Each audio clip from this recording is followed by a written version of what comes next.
এটা হচ্ছে করতোয়া নদী। আমি বর্তমানে করতোয়া নদীতে আছি।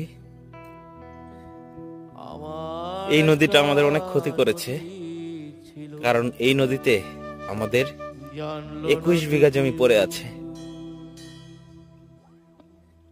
কিন্তু নদীটা অনেক সুন্দর। এইখানে এক নদী ছিল, জানলো না তো কেউ। আমার একটা নদীতে এখন অনেক পানি কম।